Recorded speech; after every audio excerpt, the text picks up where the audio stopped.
One interesting thing about money is that it gets people to interact more fully. But money gets us to, it gets people to interact.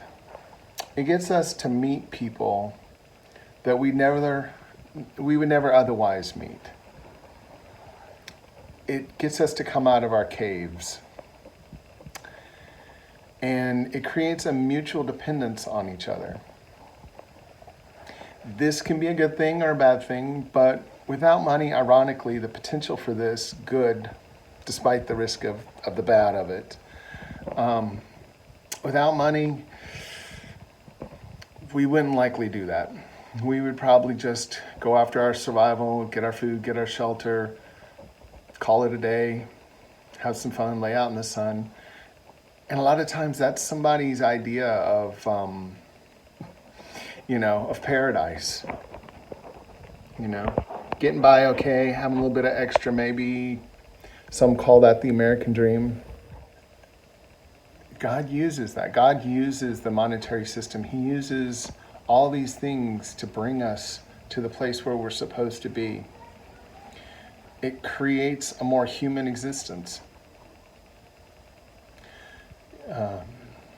It's the fabric for our society. It's what civilization is based on, is a monetary system and the things that go along with that.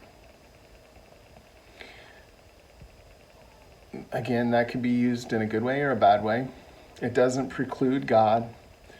And what's in our hearts, it's going to come out either way. So we're not talking about putting God aside. We're talking about understanding how money works. And to have a heart that intentionally centers on Him. People try to come out of the monetary system. They try to, I think that's part of what the hippies were trying to do in the 60s, and you have all sorts of things, and you generally wind up in something like a cult when you're trying to get outside of society. The Father calls us into the cities. Now, that doesn't mean that we live in the city. We can live in the country.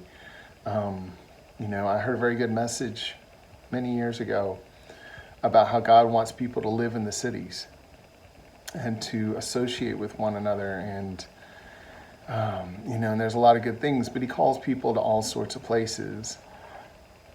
But He doesn't call people to be permanent hermits, usually.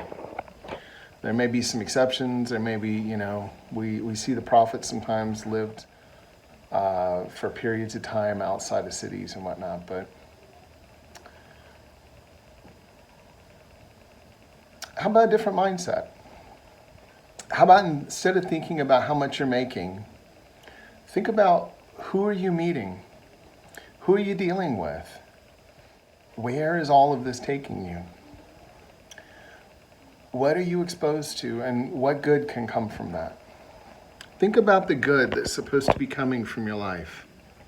Think about these things. Think about that in the people you're dealing with, your buyers, your sellers, your customers, your employer, your employees, whatever part of the monetary system that you're in, business owner, employee, what do the people around you, what good is supposed to be coming from that? Is there something you're exposed to learn or give or receive, some kind of human interaction that makes the world a better place? What makes the world go round? People do. What makes the people go round? Could be a lot of different things, but it's supposed to be Yahweh. We are to be His sons and daughters. And we should remember that. It's not money that makes the world go round, but it is a very useful tool, and it's a very useful thing to have control over and to utilize for His purposes. There is benefit to that. We have to make sure we're not owned by it. But it's okay to have the tools as long as you're doing the work. The question is, are you doing the work? Or do you misunderstand the tools?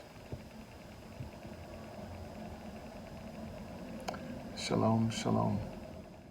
We'd love to hear from you. Please write to us at disciplesofcana@gmail.com.